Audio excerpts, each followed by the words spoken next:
Alright, so you never really know what mystery team might pop up here with, 5 first-round picks.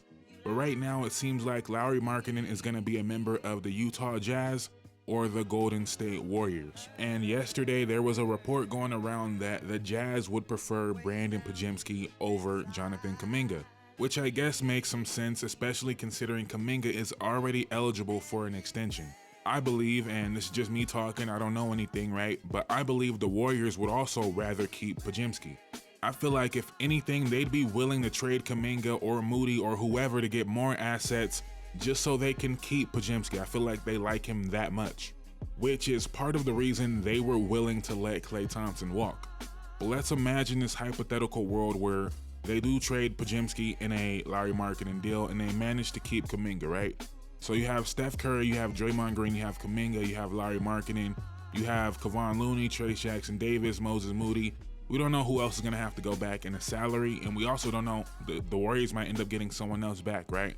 But if that's the move and the Warriors don't add another dynamic ball handler, I don't think people are addressing the elephant in the room, because as great as Lauri Markkanen is, he's not, I don't want to say he's not a shot creator at all, because he's proven he can get his own off the dribble a little bit, but that would still be a tremendous amount of pressure on Steph Curry to be a ball, I don't want to say ball dominant, but to be like one of the more driving engines of a team that doesn't have any secondary playmaking or secondary shot creation on the team. If Podziemski's gone in this deal, having Kaminga and Lauri Markkanen running the floor with Steph Curry would be amazing to watch. And in this hypothetical, you're probably keeping Wiggins. It's hard to talk about it because we don't know what the exact deal would be. But my overall point is there would still be a tremendous amount of pressure on this team. And I feel like your belief in Steph is your belief in this deal, right? If you still believe Steph Curry can play like a top 5 player in the NBA, then you look at that roster, you look at Steph, Draymond, Kaminga, Lauri Markkanen, Buddy Hield, DeAnthony Melton, that sounds like a great team if Steph Curry is still one of the 5 best players in the NBA.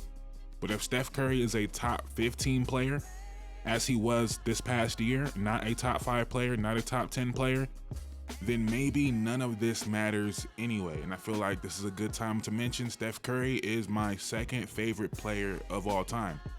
But even I have a little bit of doubts, right? 6'2" guard, gonna be 36 years old. It's okay to have some doubt. If I'm wrong, and I hope I'm wrong, right? But it's not only they need Steph to be one of the 5 to 10 best players in the NBA still, it's that they need him to be on ball in a way that he hasn't been in the last few years. Because this team wouldn't have again, it's hard to make this conversation now because who knows, they might end up getting Jordan Clarkson in the deal. And not that that's the savior, right? But Colin Sexton in the deal, right? So someone else that can handle the ball. But still, they would need Steph Curry to be on the ball in a way he hasn't been in quite a few years. And I just look at what a guy like Jalen Brunson had to do last year. Can Steph Curry at 36 do that? What Luka had to do last year. Can Steph Curry at 36 do that? And it's not that cut and dry, it's not that black and white, because even if Steph Curry is somehow the best player in the world next year and they get Lauri Markkanen, it doesn't guarantee you anything.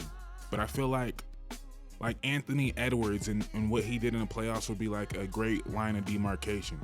Because I feel like even if Steph Curry is at that level, which I have no reason to believe he can't get to that level, that's not good enough. And that team would be very similar to this Warriors team if they got Lauri Markkanen. You'd have Steph in the Ant role, Lauri in the Cat role, Draymond in the Rudy role, obviously all different players, but you guys get the overall point.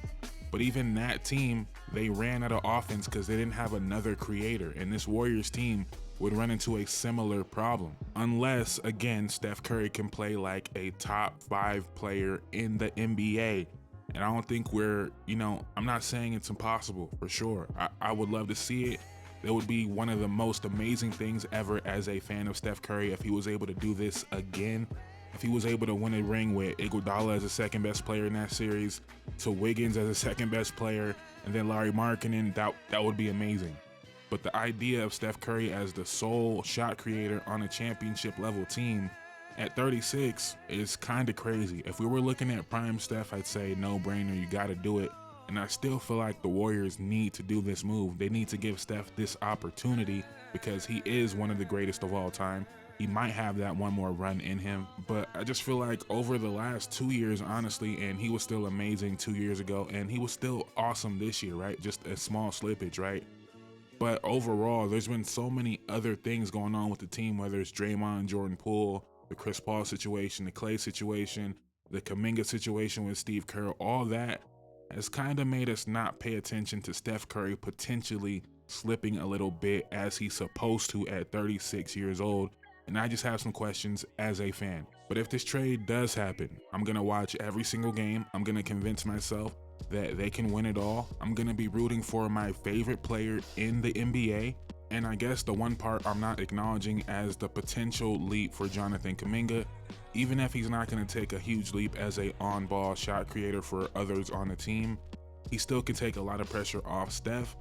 It's still going to be so much on Steph as the creator for others on this team. And again, his role is going to have to change a little bit. It's going to be on him to get Kaminga and Larry Markkanen to look as good as they possibly can together. He still has Draymond to help with the playmaking. He has Kyle Anderson now, but it's really going to be all on Steph as the point guard of this team, something I've been calling for more. The ball in Steph Curry's hands more equals more opportunity for Kaminga, for Larry Markkanen. These are guys that need someone to get them the ball, and Andrew Wiggins as well for that matter. And if the Warriors are starting a lineup on opening night of Steph Curry, Andrew Wiggins, Kaminga, Draymond, Larry Markkanen, I am going to talk myself into believing that is a championship team. I really am. But can Steph Curry still be a top 5 player in the NBA? Because I feel like that is what it would take. You guys let me know in the comments down below if I'm overthinking it. Do they not need Steph to be that great? Or am I overthinking it and saying no brainer? Steph is obviously going to be that great. Let me know in the comments down below. Thank you guys so much for watching. Please drop a like, please comment, please subscribe. I'm out. Peace.